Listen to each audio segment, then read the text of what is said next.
It is creepy, creepy as hell. And Thanks. Yes. I'm going to start. I'm going to start with Madeline. Madeline, you do creepy really, really well. Thank you. I'm going to take it as a compliment. It is a compliment. She's not creepy in real life at all. Yeah. Thank goodness. But Is it hard to play that kind of character? yeah, I mean, it was definitely the most challenging character I've ever played before. But I mean, that's like my favorite kind of character to play in a way, is someone that is like, there's so much going on that there's always something to play with. And like, there was never like a dull moment while bringing May to life. There was kind of a joke, speaking of creepiness, on the first 2 episodes, I'd be like, uh-oh, creepy May's coming. I'd be like, stop everyone. She's not creepy. She's a survivalist. She's just trying to do the right thing, or what she thinks is right. But everyone's like, creepy May's here now. Emily, what about this script just enticed you? I mean, I know that you're very selective in the roles that you play. Yeah, especially after being a mom and doing a series for 12 years.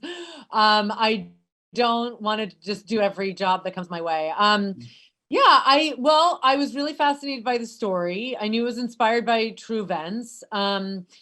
And I find cults fascinating, and this does deal with a cult. And so I was really curious about why this character of Suzanne would be doing this, which is taking in a patient, a huge ethical breach for a psychiatrist to do. And knowing that this did happen in a true story that it's inspired by is fascinating to me, and being able to dive into this character and why she does it. And I actually knew Daria, who created the show and wrote the book, and the showrunners. So I trusted her too. So that was helpful to go into a job knowing someone beforehand. That was another thing that was helpful for me. Madeline, continuing with our little conversation, how do you prepare for something like this? Is there, do you study, Stanislavski or Meisner? I mean, how do you get into a character like this? Yeah, I mean, it's funny you bring that up. I have taken like Meisner classes over the years, and Chekhov, and I do a lot of sensory work still. And just, I don't think I did dream work for May, but all that stuff kind of interests me. So I love drawing on whatever I can to kind of fully embody a character, especially someone like May, who has such a unique and is kind of like polar opposite to me. We don't have the same upbringing.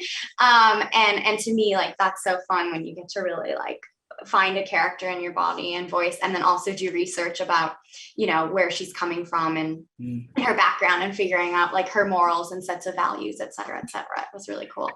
Emily, what do you think audiences are going to take away from watching Devil in Ohio?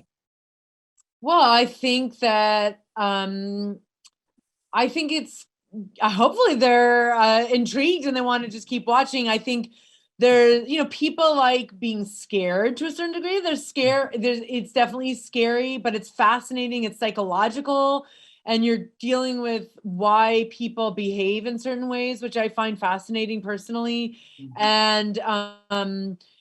And what happens when you bring different people into your life and your family. And I think you kind of realize how delicate and fragile things are, from relationships and families to people themselves, their own psychology. I think that's one thing people can take away. And I think it's entertaining. I think people will find it entertaining and will want to keep watching. It's a white knuckle ride. And before I go, we had a limited time. Are we ever going to see Bones back? Are we ever going to do a reunion movie?